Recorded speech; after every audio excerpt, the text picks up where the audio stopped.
The above that I'm never letting get near you, but still in all, give you every advantage I found. Couldn't find a better fit for them, along with my crown. And since the baton was passed, I've been down, cause failing's not an option, and dad is not a noun, not at all.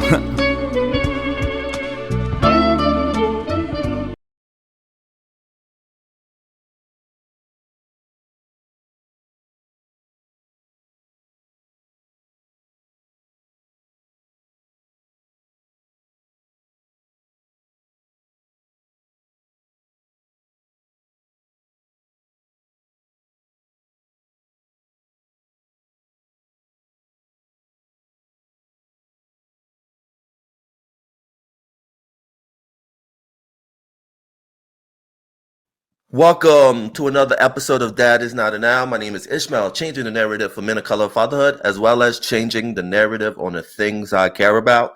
And today, what I care about is this amazing person I have on the screen with me. You may not know her name, but you know her artwork has been going viral since I first seen it in 2020.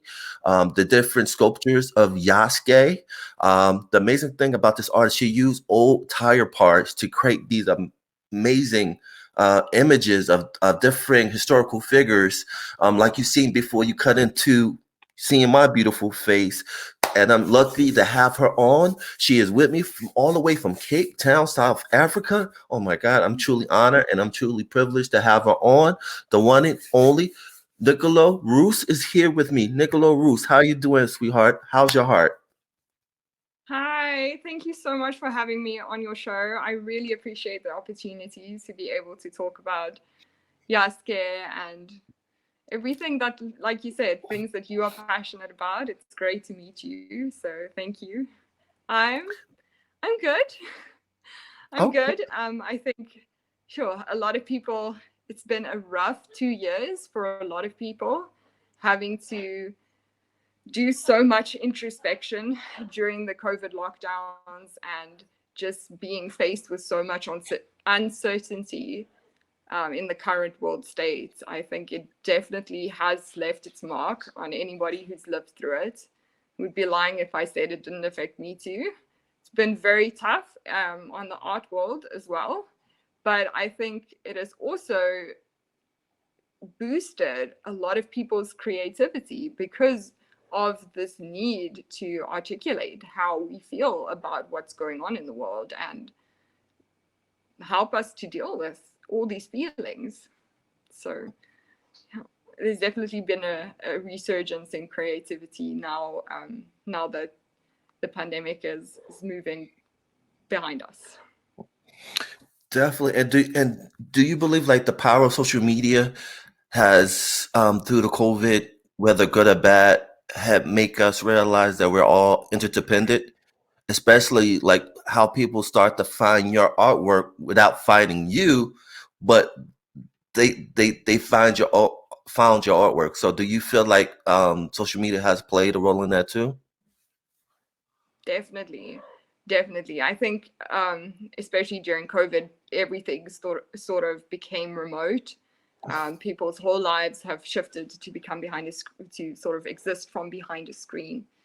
And yeah, like you said, it's sort of a new globalization movement happening, that's powered through social media at the moment. And it's amazing to see how this image of my sculpture has been finding its way onto all these different platforms.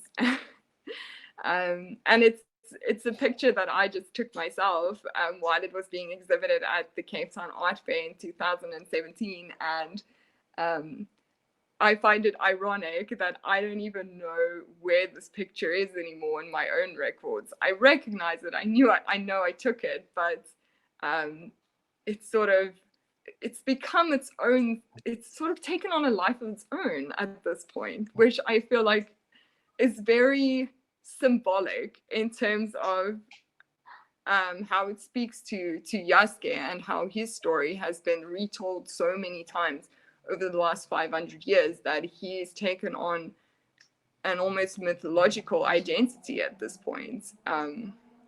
Yeah, so I think it's very it's incredible to see how the same thing is happening again over and over and over, with all these different people reposting the image, like retelling his story, and everybody who speaks about it kind of brings something new to the table. So his narratives is forever evolving, and that is something that I like to articulate through my art as well, which is why there are so many different iterations of this character that I've been working on over the past 7 years. Wow. That makes me feel really old. Yeah. No, and it's amazing because I pulled up your website and I'm looking at the different versions of Yasuke and like the journey that you've been on as an artist. Like just talk about that journey starting from 2015 and how, what does those titles mean? Like the fear of frenzy. And if you go down, you see these different elements of the different versions of Yasuke. If you want to kind of chime in into the history behind it and the different versions. Wow. It's been a long journey for me in terms of my artistic practice as well. I started this project on Yasuke when I was still at university. I was in my 3rd year at the University of Cape Town, and I couldn't believe when I came across this story that it was so obscure at the time. Obviously today the name Yasuke is very relatable to a lot of people. It's become much more accessible to a wide audience, which is amazing, and it's very much a part of what I'm trying to do as well. But back in 2015, when I first came upon this story, it was completely unknown. I couldn't believe that it was real, that this person existed sort of in recent history and he's not being spoken about. And it was very much happening at a time during my studies where there was a lot of tension going on. I don't know if you know about, probably not, but you might not have heard of it if you're not South African. There was a movement called the Rhodes Must Fall, which was happening it originated on my campus. So it was this pushback against the vestiges of colonialism that was still very present in the educational institutions in South Africa. And it was sort of a very wide call for the Africanization of knowledge bases and all these different institutions that are promoting knowledge and the youth. So there were a lot of protests, and like statues got taken down because there were still a lot of statues that were sort of glorifying colonialism, which is absolutely vile. The fact that this was still such a part of daily life for so many people, looking at all these statues and being reminded of this terrible part of our history that we want to heal from. And it was amazing how the power of the youth actually managed to overturn this. And the statues were actually, they were taken down. They were vandalized to the point where they were actually removed from campus. And I think that is incredible. The fact that the youth took a stand against this and actually made their voices known to the point where it affected sort of the course of our modern history, very recently. So all of this was happening during the time that I was in my 3rd and my 4th year, my final year at university.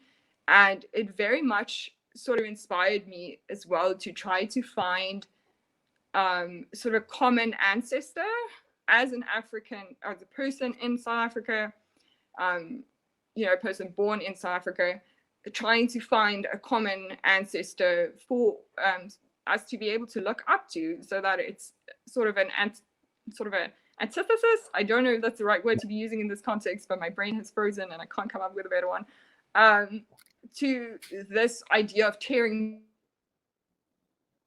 down the statue and sort of, this very destructive movement, as amazing as it is, and as much as it changed the course of how we interact with the world, I felt like it was important to be able to look at a common ancestor that overcame adversity and something that we could lift up as well, to fill the void of what was being torn down. So that was how I sort of came upon the story of Yasuke and how I started articulating this character. I don't know if what I that think, answers your question, does it? no, it did. It answered it to the letter T. It answered it importantly, because I think what you did so awesome with the artwork is that you have a conversation about the importance of I'm trying to think of that word, um, just trying to appreciate both identities. Even though he was kind of forced into assimilation back in those days, but at the same time, what Yes. he did was he kept his identity, but at the same time, he found a way to carve another identity through his story, through Japanese culture. And because of that, he's become like this myth figure. Yeah. Because again, like we were talking before, how like we don't get his firsthand account, we get other people's account of him.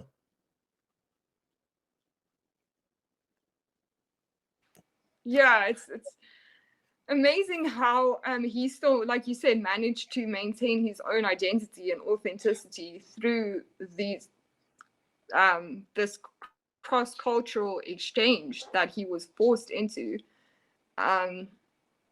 because it's actually very interesting to think about how he represents the fact that even when cultures do collide and certain perhaps traditions or like aspects of the cultures do become lost in the process, that it's important not to always focus on what was lost, but also to focus on what was found and what was created during that process, even if it is sometimes a violent one, as it was. Obviously, there was a lot of war and colonialism, and it was very, his whole existence was very fraught with conflict. And I think it is important to recognize how he managed to still be is it still working? Sorry, my Wi-Fi was lagging there for a second. How he still managed to be true to his own culture and his homeland throughout this incredible journey that he had, in a time where it was very much the West very much attempted to eradicate different cultures and to assimilate, like you said, different aspects of everybody that they were encountering during colonialism. And I think that it's important that he found a way to bridge what was happening to him without letting it destroy him. Yeah. But And I it's think sad. It's sad that nowhere in all these accounts of him, his own voice is lost, which is, it's ironic considering what he managed to do and what he represents to us today. It's very sad to think that we don't know how he felt, that nowhere in all of these different articulations and accounts and discussions of him, nowhere do we know what he felt as a person and how he's almost become a myth, more than a historical presence at this point in time, because of the fact that we don't have any of that humanness attached to him anymore, because we don't know how it affected him and what his perception was of what was happening and his feelings about his journey in Japan. and I think what I love about your artwork is like through your artwork you see the transition of him through stages. So I'm assuming like from the book, this is where you got your idea of the different stages of Yasuke. Is that am I right or wrong? From the different attire he wears, because it's like you're going through the different stages of his life. Definitely, yes, definitely. I think the biography of Yasuke by Thomas Lockley and Jeffrey Gerard has definitely influenced me in later years. It was only published in, I think, 2019 or 2020. I'm not sure exactly of the dates. But prior to that, I think what I was trying to do, as you said, as I was depicting all these different iterations of him and moving through these different stages, was it's almost an attempt to return a sense of autonomy to this person that lost his identity and lost to a degree, lost human aspect of himself through all these different people and all these voices that have been speaking about him and speaking through him for the last 500 years. And all these different iterations are supposed to symbolize the layered narrative that has formed the identity of Yasuke that we can relate to today as a modern audience. How it's sort of built up this image of him that we see in our minds when we read his name in popular media. And it's, on the other hand, it's also an attempt to try to return a sense of autonomy to him through this very deep exploration of his identity and his legacy in post-colonial Africa. And my favorite two pieces are the last two, the current ones and the current one, 2022 versions of Yasuke. Like these are like his final stages. Can you talk about the two pieces that we're looking at on the bottom? I started it out doing the outfits just monochromatic, the raw rubber, and it's like recycled inner tire tubes mostly that the outfits are constructed out of. That was where I started in 2015, and I went through all these different stages where I was experimenting with different colors and different aesthetics within the armor and in the sculptures that were also just an attempt to articulate a different perspective and a different stage and a different, a different aspect of the narrative. And I think that throughout my practice, I have been wanting to, because I kept feeling like something was getting lost in this process of re-articulating him consistently over the last 7 years. And I feel like that is exactly what was happening on a greater scale in history, throughout all these different representations and all these different people talking about him. And him not having his own voice. I feel like there is something that has gotten lost in translation, so to speak. And that was happening in my own practice as well. And I have gone full circle in the sense that I have come back to a similar aesthetic that I had when I started this project. As you can see, the ones in 2022 are also just, the raw rubber. And I think it's important to be able to recognize the medium because of its colonial connotations as well, the way in which rubber was farmed in such a cruel way in especially like the Belgian Congo, colonial Africa. I feel like it is important for the medium to be able to carry that physical weight with it and be recognizable as something that history speaks so much to the character and to the colonial struggle and just the cruelty of everything that he went through and how he managed to take and make it try over the absolutely unique circumstances. So that's why I to that sort of throughout my long career that I have mainly focused on Yasuke. And I think those two. Oh, sorry. It's definitely my greatest passion too at this point. No, sorry, it's lagging a little bit on my end. No, but I heard you clearly. But yeah, I think that's the most important thing, and that's why I love those two pieces because you kind of see, people try to, put their own perception on what Yasuke was, And so just to have that attire that he had on, like like he's in his finals form. I don't know if you're into like anime or stuff like that, but like when I'm thinking like Dragon Ball Z or something like that, and like in Dragon Ball Z, you have Goku when in his final form. It's like Yasuke is in his final form, and I Yeah, think he's evolved. and that's why I enjoy those pieces. But also like talk about the story of how I think was it back in 2015 or 16 that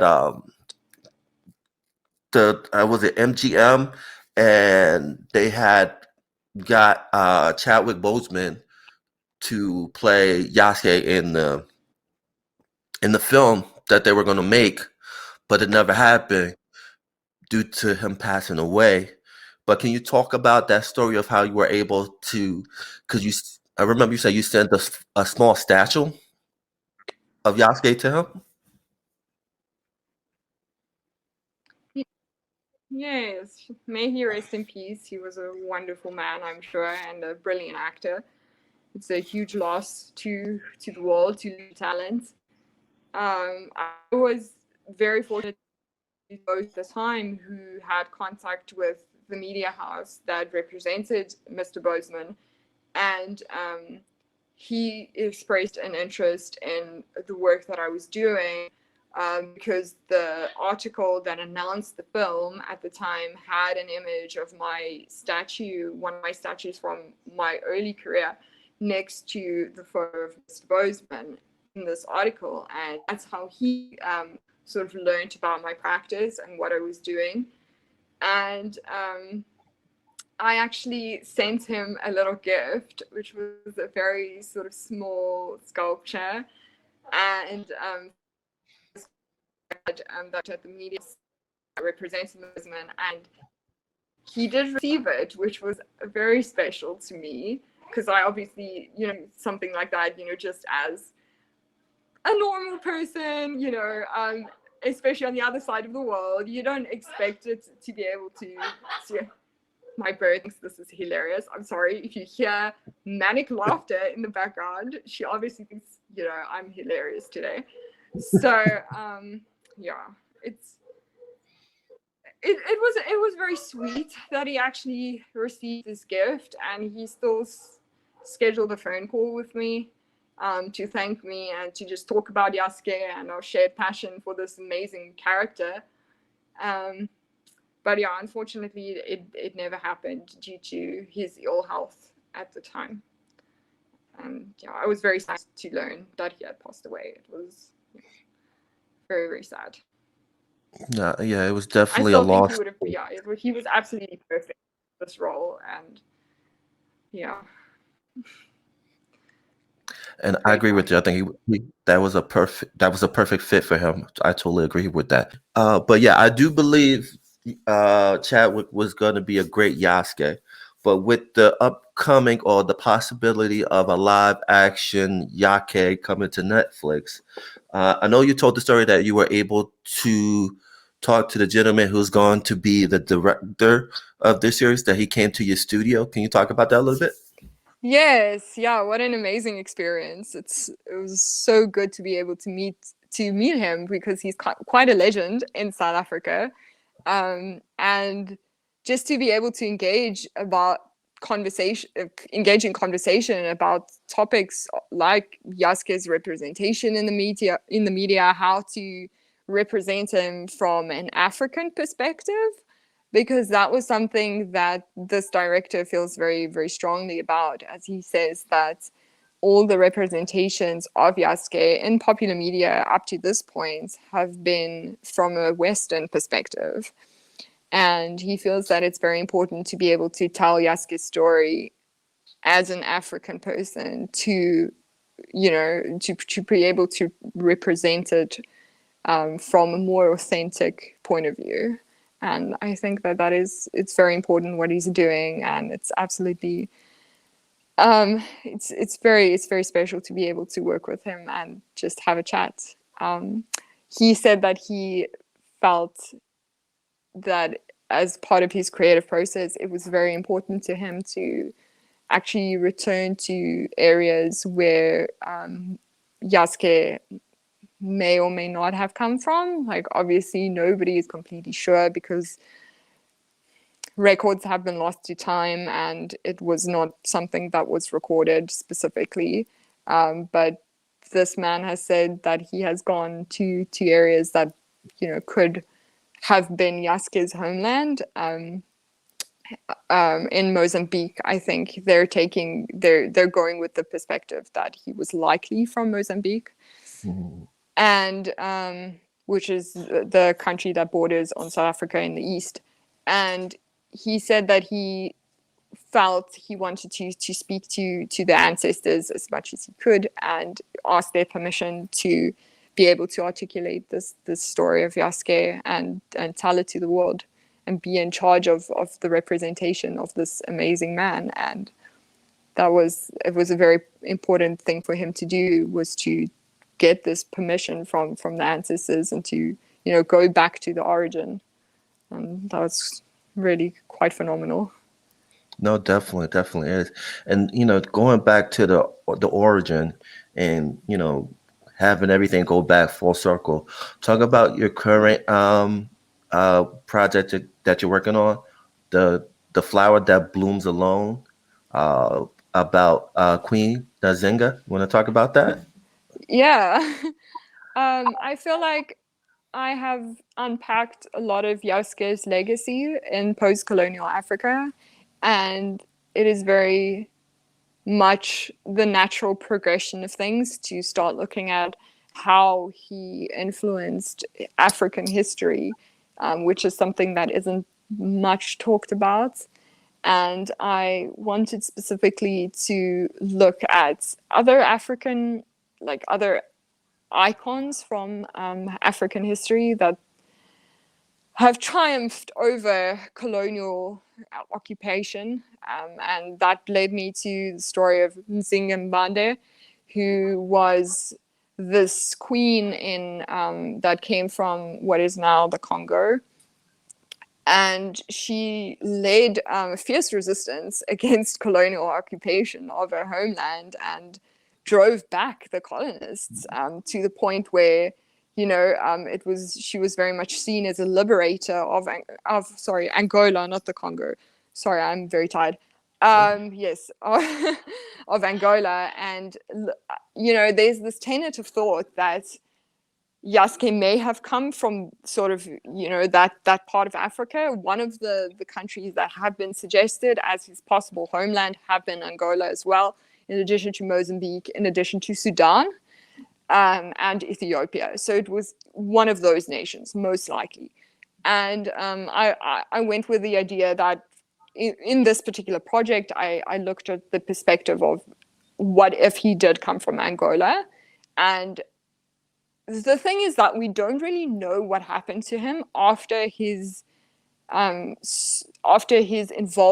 in the unification of Japan under Nobunaga.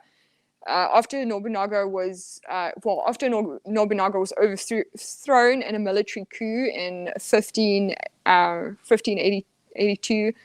Sorry if it's 1581. I can't now for the life of me know for a fact that it was 1582. But anyway, he was overthrown, and Nobunaga committed seppuku, which is ritual suicide, in wake of his defeat. And it's such an amazing story, actually. Yasuke was tasked with cutting off Nobunaga's head and taking his head back to his son, who was his successor at the time, and which was quite an honor. I mean, he was the messenger of the defeat, and I'm not 100% convinced that this was specifically true, but there is a story that he took the head and all of Nobunaga's sort of personal effects, and he went on the run. Because he took this and he fled for a couple of weeks before he was eventually apprehended again by these people that had overthrown Nobunaga, and then he was, you know, brought back to the sun to actually finish his mission and deliver these effects. So I think that is such an awesome act of rebellion. And the fact that he was also approached by these people to commit ritual suicide as well, because he was part of Nopinaga's inner circle, and that was tradition for all the sort of, the military leaders of the defeated clan to all commit suicide in wake of their defeat. And he just promptly told them, this is not my culture. I don't feel the need to adhere to your traditions. And he didn't. And they respected that, which I think says a lot as well, about the way that they engaged with foreigners. And, he'd proven himself and his culture and his traditions and stayed true to them to such a point that these people who had never really had much contact with Africa and African culture before were so taken aback and had developed such a deep respect for who he was and what he was doing and what he was represented in his history, that they actually allowed him to live, and which very much went against what they would have done in that situation normally. And so he was eventually returned to the Jesuit company that had brought him to Japan originally in 1579. And nobody knows what happened to him after this point, which it's kind of sad, but it also sort of leaves it open to interpretation. And there is this suggestion that he may or may not have returned to Africa. And it is likely that he would have at some point during his travels after Japan, he would likely have returned home. And I went with the idea that this homeland was Angola, and how his adventure in the Far East had inspired colonial resistance in the Angolan homeland, in his Angolan homeland, which was led by Nzinga Mbandi, who came to power a couple of years after Yasuke would have lived. And, how it inspired this fierce resistance and, fierce resistance against colonial forces in Angola. And this incredible story of this woman who took power after her father and her husband passed away. Sort of, she was also forced into a position where she may or may not have been prior or under normal circumstances. It wasn't really, it wasn't common for a woman to be a leader, especially a military leader. And she was also sort of put in a position that was not necessarily what she had planned. Much like Yasuke's story, he was forced into a position that he would not necessarily have chosen to be in. Obviously, he would not have. And how she didn't just crumble under this responsibility and this insane adversity, but she actually used it and internalized it. And it led her to become this icon of resistance and a champion of African culture and feminism, really. It inspired a whole wave of feminist thought as well, which is very interesting. And I wanted to touch on that in my series that's based on Nzinga's story. And I love what you're doing with Queen Nzinga, because you incorporate ancient Japanese apparel, and on top of it, you give your audience that feminism can be warrior too. Like, feminism has a warrior ecosystem inside. So I love that.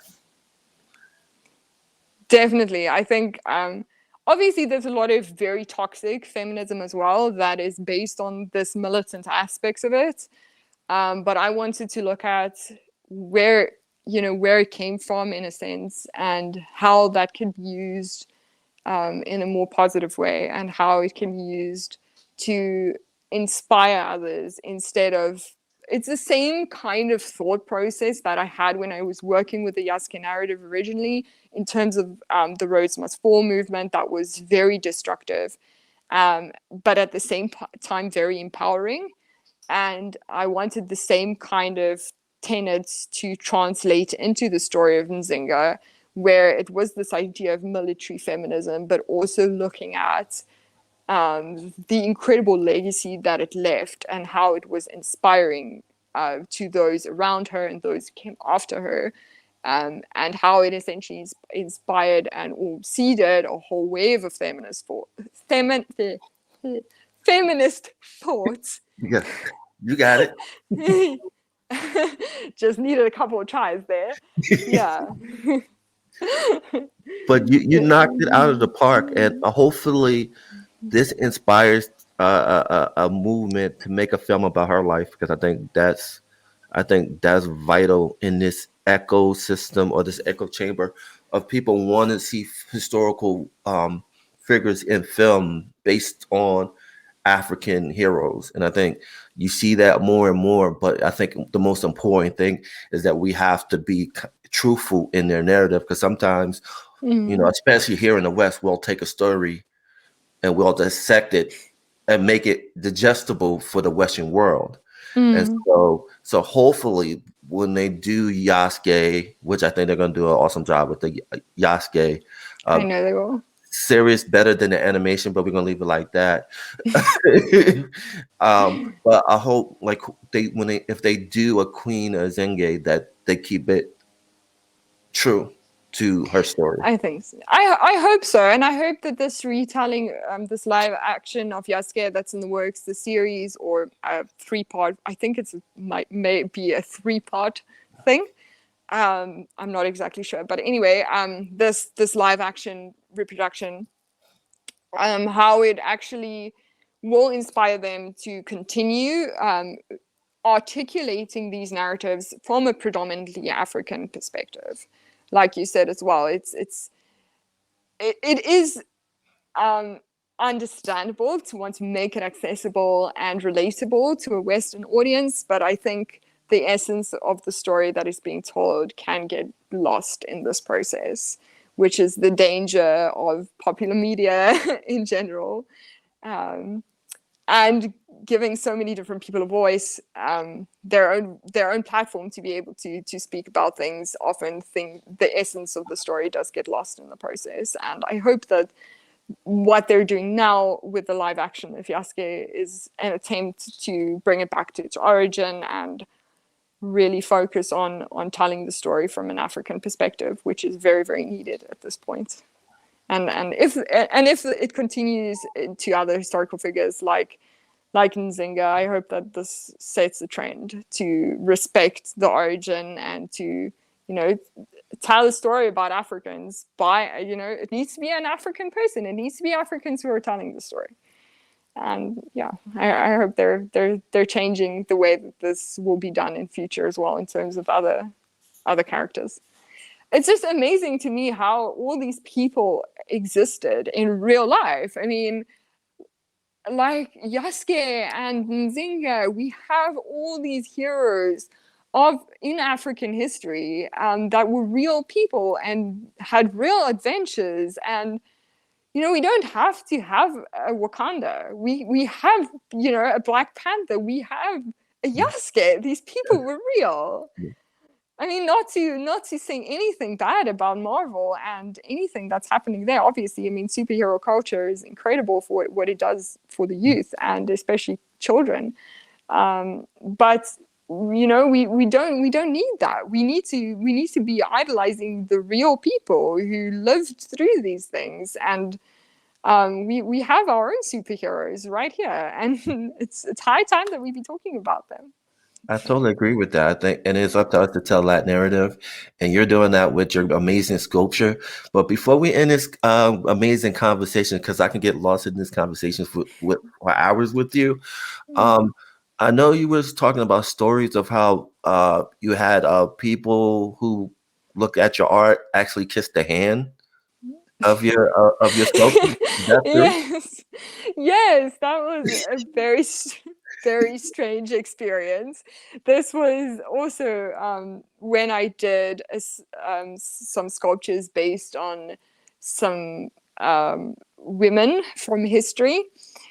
A whole nother story. But anyway, one of the works was represented as the Virgin of Guadalupe, who is sort of a saintly figure from early Catholicism, and it was this female figure that was sort of standing with her palms outstretched in the classic Christian iconography sort of setting, and it was exhibited at an art fair, and I was amazed to see how people approached this work with this kind of reverence, just because of, you know, this pose and the associations with it, the religious associations. And they would actually touch the palms to the point where it was the resin was completely shiny from all the people's like hands touching it. And somebody actually licked it as well, which was a little bit weird for me, but you know, just having people engage with the work on that level and seeing the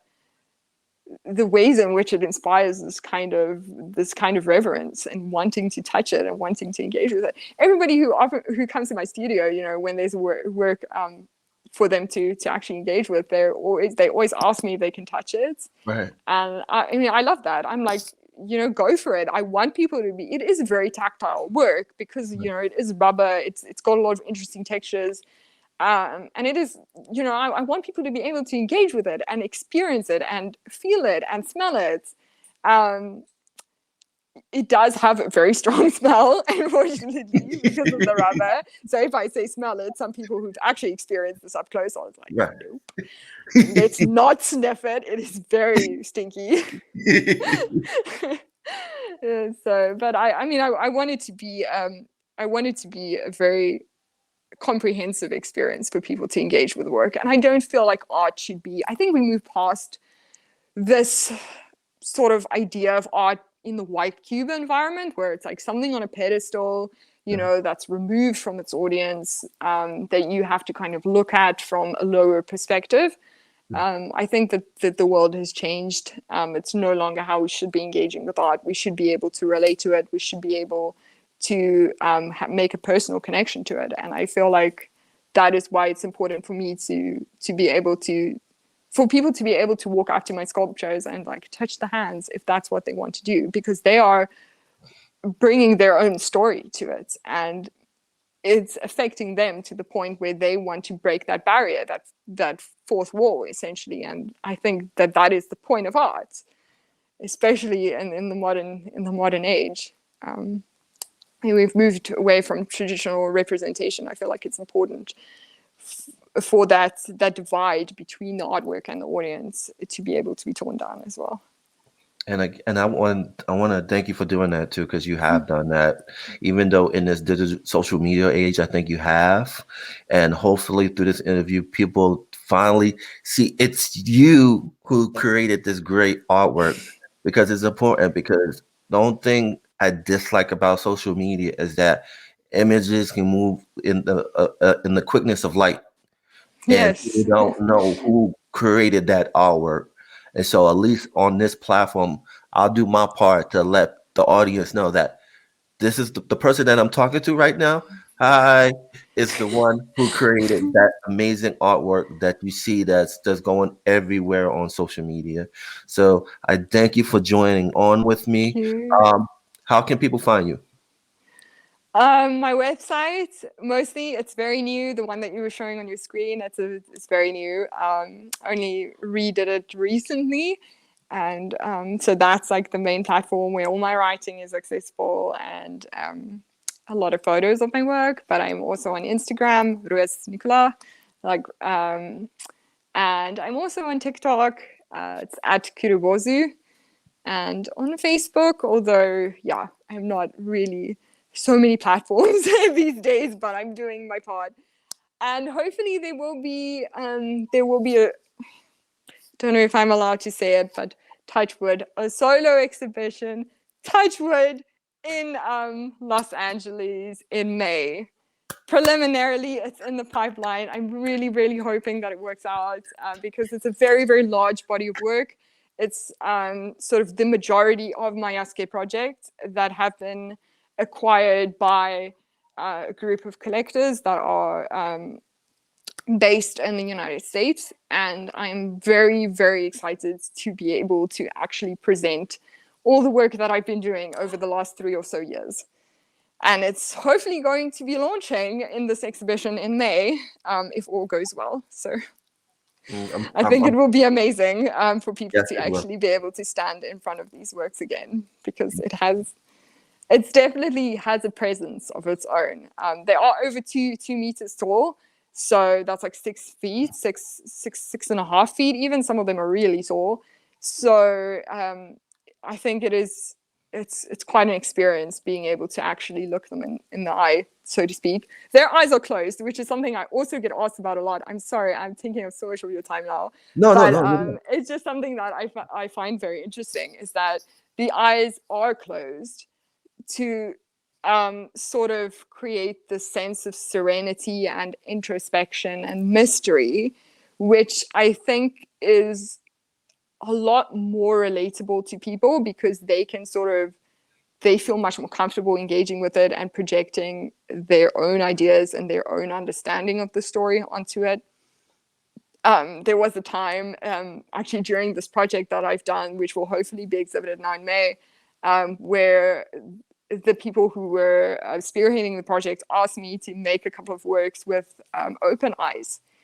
And I did that, but the reaction was very adverse, because it was actually so confrontational, and people didn't want to look them in the eye. When they walked up to the work, they didn't want to engage with the work. They didn't even, they felt so threatened by these open eyes, like staring into your soul.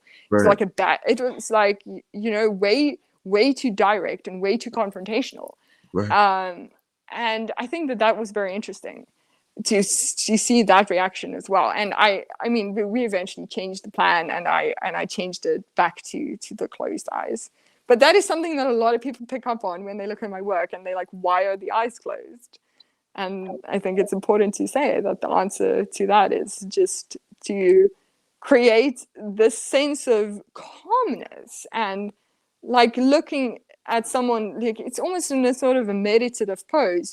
He's comfortable with himself. This character is comfortable with himself, and he's staying true to his inner world, and not feeling the need to engage with the outside forces and outside elements. He's staying true to his origins and himself throughout this whole process.